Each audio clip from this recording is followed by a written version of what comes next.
Hello everyone. So guys, welcome to engineers अड्डा। Guys, आप सभी को पता होगा एसजेवीएन लिमिटेड में वैकेंसीज जो है रिलीज़ की है अभी 2025 में। जो वैकेंसीज हैं, जिन जिन ब्रांच की वैकेंसीज हैं, वो सारा डिस्कशन करेंगे। कुल वैकेंसी यहाँ पे 114 है। सबसे इंपॉर्टेंट बात है कि यहाँ पे कौन कौन से एस्पिरेंट ऐसे हैं जो इस एग्जामिनेशन के लिए एलिजिबल हैं, इस एग्जामिनेशन में पार्टिसिपेट कर सकते हैं। वो आपको सबसे पहले क्लियर कर दूँ। यहाँ पे देख सकते हो गाइज कि सिविल, इलेक्ट्रिकल, मैकेनिकल, इन सभी ब्रांचेस के लिए, ह्यूमन रिसोर्स के लिए भी पोस्ट है यहाँ पे। लेकिन जो एलिजिबिलिटी इसेंशियल क्वालिफिकेशन लिखा गया है, वहाँ पे लिखा गया है bachelor degree in civil engineering, यानी कि बीटेक आपका होना चाहिए सिविल में अगर अप्लाई करते हो।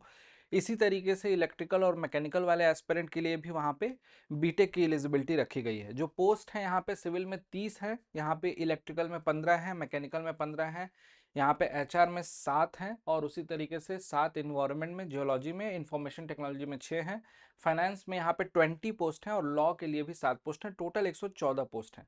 अब गाइज देखो, यहाँ पे ना जितने भी एस्पिरेंट ने यहाँ पे बीटेक करा हुआ है, उसके साथ साथ यहाँ पे कुछ पॉइंटर्स लिखे हुए हैं।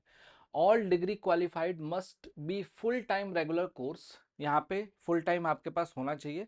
साथ ही साथ लिखा हुआ है कि इसमें एक और पॉइंट लिखा हुआ है, the essential qualification mentioned against the discipline are sacrosanct and no equivalent qualification will be considered. Equivalent qualification consider नहीं की जाएगी, ये क्लियरली लिखा है कि ये पूरा का पूरा सैक्रोसेंट बेसिस पे ये आपका जो लिखा हुआ है यहाँ पे फुल टाइम रेगुलर, वही फुल टाइम रेगुलर कोर्स से आपका कंप्लीट चाहिए डिग्री। और साथ साथ में एक पॉइंटर और मुझे जो अच्छा लगा, जो बच्चे 5 वर्षों का बीटेक वाला प्रोग्राम जो होता है, साथ साथ में जिसका एमटेक कंप्लीट हो जाता है, बीटेक प्लस एमटेक, तो इंटीग्रेटेड डुअल डिग्री जो लेते हैं बच्चे, वो भी एलिजिबल है इस पर्टिकुलर एग्जामिनेशन में। परसेंटेज का क्राइटेरिया है 50% for SC ST and PWBD candidate, 50% आपका होना चाहिए टोटल, और 55% मार्क्स फॉर अदर कैंडिडेट जो कि इसके लिए एलिजिबल होंगे। ठीक, यहाँ पे एज का क्राइटेरिया अगर हम बात करें, तो 30 वर्षों की जो एज है वो अपर लिमिट रखी गई है, लेकिन कैटेगरी वाइज रिलैक्सेशन भी है। आप किसी भी स्टेट से हो, आपको रिलैक्सेशन मिलेगा 5, 3, 10, 13 और 15, डिपेंडिंग अपॉन दी कैटेगरी, किस कैटेगरी से आप बिलोंग करते हो। कैसे सिलेक्शन होगा? 4 भाग में है यहाँ पे, बहुत सिंपल है, देखो समझना। यहाँ पे टोटल 100 मार्क्स का आपका मेरिट बनेगी। इसमें मेरिट में एक मेडिकल टेस्ट वो तो बाद में होता है, लेकिन यहाँ पे 3 मेंशन्ड है। सीबीटी स्कोर 75%, ग्रुप डिस्कशन होगा 10%, और पर्सनल इंटरव्यू जो होगा वो 15% का। मतलब ये जीडी और पीआई जो है पर्सनल इंटरव्यू, ये आपका टोटल 25% का वेटेज, और सीबीटी स्कोर जो आपका टेस्ट होगा वो आपका 75% का वेटेज कैरी करेगा। बहुत सिंपल सा है सिलेबस इसका, समझोगे। 2 घंटे का एक एग्जामिनेशन होगा जिसमें 150 एमसीक्यू आएंगे। मीडियम जो एग्जामिनेशन की लैंग्वेज होगी वो इंग्लिश और हिंदी में होगी। 5-6 जगह पे इसके एग्जामिनेशन होते हैं, दिल्ली में, और कुछ कुछ सेंटर यहाँ पे दे रखे हैं कहाँ कहाँ होगा। सिलेबस है सेक्शन 1 जो होगा 120 मिनट का, जो 2 घंटे का एग्जामिनेशन है। इसमें आपको क्या देखने को मिलेगा?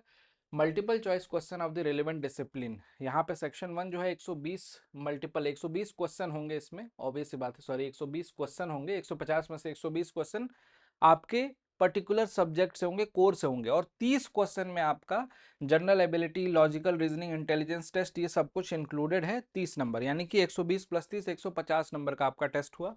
मार्किंग देख सकते हो, each answer correct carrying 1 marks and no negative marking, कोई भी नेगेटिव मार्किंग इसमें नहीं होती है।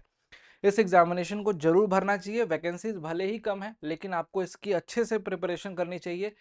ऐसे एग्जामिनेशन में बहुत बार सिलेक्शन बहुत आसानी से भी हो जाता है। बहुत सारे लोग फॉर्म ही नहीं भरते हैं, सोचते हैं कि यहाँ पे इतनी कम वैकेंसी है, कहाँ पे होगा पोस्टिंग, किस तरीके से होगी जॉब। सैलरी स्ट्रक्चर भी बहुत अच्छा है गाइस, तो इसमें आपको जरूर ट्राई करना चाहिए। एलिजिबिलिटी आपको समझा दिया मैंने। आप में से जितने भी एस्पिरेंट ऐसे होंगे जो अपने टेक्निकल पोर्शन को, जो कि इसमें 120 नंबर का आ रहा है, साथ साथ में नॉन टेक्निकल पोर्शन को जो 30 नंबर का आ रहा है, इस पूरे पोर्शन को कायदे से पढ़ना चाहते हैं, तो आप, सिविल ब्रांच है आपकी, तो सिविल इंजीनियरिंग के महापैक में वो सारे सब्जेक्ट आपको मिल जाएंगे। बस आपको उन वीडियो लेक्चर्स को देखना है, लाइव में अटेंड करना है, प्रैक्टिस करना है।